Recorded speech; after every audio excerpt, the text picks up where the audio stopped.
Hi there, my name is Bettyjeane Quimby.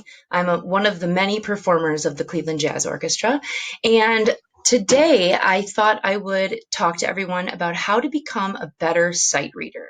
So this is a little bit of tips for sight reading from a professional musician, and I also am a music teacher. I teach 5th and 6th grade band, so I thought this might be helpful for any aspiring musicians, whether you're a beginner musician, you're a high school musician, or maybe you're just a professional that wants some tips to improve. So the first thing on the list is your immediate goal. What's the immediate goal when you get a new piece of music? Well, it's to make it through the entire piece of music in time without getting lost. So it's one thing to just play a piece of music, but it's another thing to actually make it through how the composer intended and with everyone else that you're playing with. So when I go into a new piece of music or go to a rehearsal, I'm thinking about what can I do to be successful so that when I get with my peers or my colleagues, I'm able to start in the same place and end in the same place as everyone else. That's like the main goal or the immediate goal. But then you have to ask yourself, what is the end game goal? All right, what are you really trying to accomplish by playing your musical instrument? Well, a lot of people just want to be able to read and perform music that they like. So, what inspires you? What musicians do you listen to all the time? Do you want to be able to print something off the internet and be able to play it? Well, you need to be able to be literate and be able to be musically literate and read it so that you can play it so it sounds like the musicians intended it to sound. So I think that musical literacy is very important. All right, so let's get into tools for success. So the first thing that you need really to be a great sight reader is solid musicianship skills. So what do I mean by musicianship skills? Well, an internal sense of time. Okay, it's one thing to play with a metronome. Yes, playing with a metronome is a great tool to keep you honest when you're working on something specific. However, you should have your own internal sense of time. Okay, you should be able to speak a rhythm or read a rhythmic phrase by yourself in real time, like with your own internal clock. All right, and then ear training, being able to hear something and distinguish it and then be able to speak it or sing it back. All right, that's a huge tool when you're learning music, when you're looking at something on a page, being able to think about, are the pitches moving up? Are the pitches moving down? So that's a great skill to have. Then basic fundamentals on your instrument. I can't tell you how important it is to really know scale patterns on your instrument and especially the chromatic scale. You'll see I put a little picture of the chromatic scale right there, and that is super important because that has every note that you will need to recognize, almost every. There are double sharps and double flats. However, if you get that finger pattern down and you can recognize each of those notes by sight and what the fingering is, you're in really good shape for reading and sight reading. The next thing is rhythm work. And what do I mean by rhythm work? Well, I have this website that I go to called Sightreading Factory that's super cool. You can just type in Sightreading Factory and click on it, and it'll say try it for free. You can try it for free, and you can kind of compose, your own little almost like musical rhythmic math problem. And you go to rhythm only. You can choose the level. If you look on the right, it'll show you what rhythms you're dealing with. Do you want level 1, level 2, level 3, level 4? Triplets are added. Okay, level 5. The rest, you can say if you want ties, dynamics, what other things do you want? So it's a very nice tool. So I'm going to pick level 3, and then you can multi-select random time signature. I did 2-4 there, but I have one already prepped. So I did multiple time signatures, and it'll just give you this formula. It'll just give you a bunch of different rhythms that you can play, and you can adjust the tempo over here. You could put the metronome on and just get used to rhythm work, just practicing visually seeing rhythms, speaking them, counting them. Okay, that's a really important skill to have. So I love to do, more demo. I'd love to do these and I do these with my students. They're wonderful. And, I just go through these and they're random, so you can get your internal beat going, or you can click the metronome right here, which I know on this app you can't hear the metronome, but it's a very powerful tool to have. So rhythm work, very important.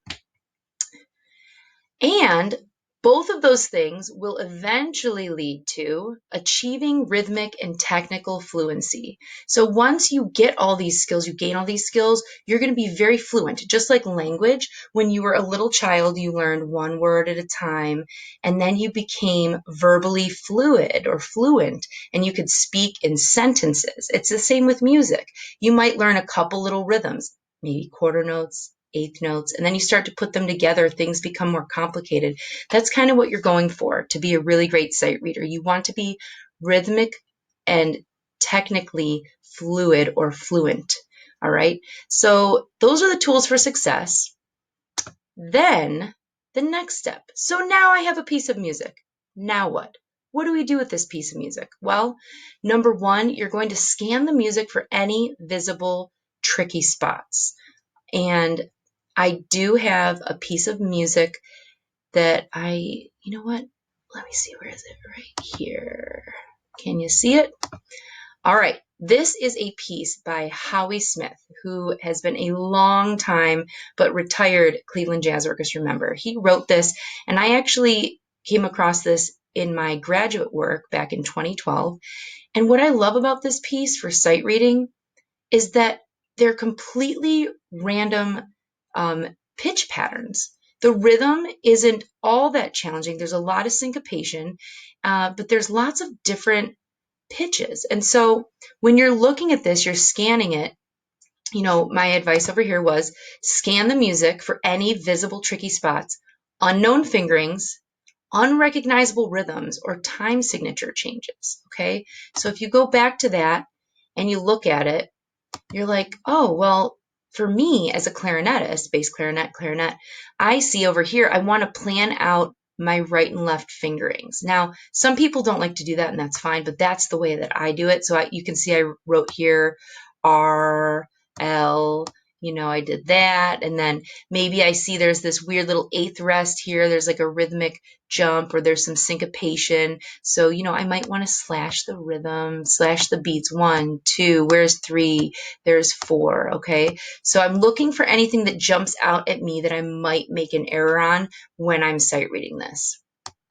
Okay. So there's that. And then time signature changes, same thing. Then step 2, mark them. No, really, mark them. I know we've all done the pick up the pencil when the conductor says to mark something and pretend to mark it. No. Don't pretend. Really mark it.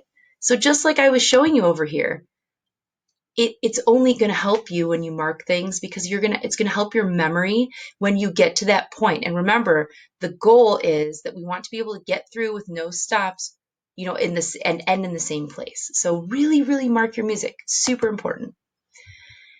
Then step 3, mental practice. Now, I did a little intro on my bass clarinet, but I don't know why I'm holding it, because everything I'm talking about right now has nothing to do with the instrument. This is completely mental.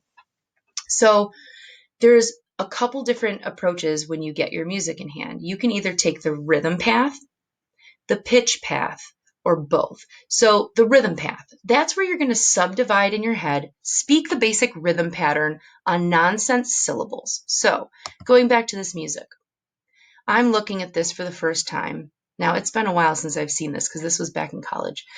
And I'm looking at it and I'm thinking, I'm kind of getting my own internal beat. And I'm just going, do ba do ba do ba do ba do ba do ba do da ba ba do ba do ba do ba do ba ba do ba do da ba do ba do ba do. And I'm really just nonsensically saying do ba, but I'm trying to get a feel for what the rhythm is. Okay, so that's the rhythmic approach. Then the pitch path is finger practice while singing it. So you're not really concerned about rhythm. You're just doing the fingerings. So I might go back to this piece of music, and now I'm going to do the pitch path. So I'm going, B, E, A flat, G.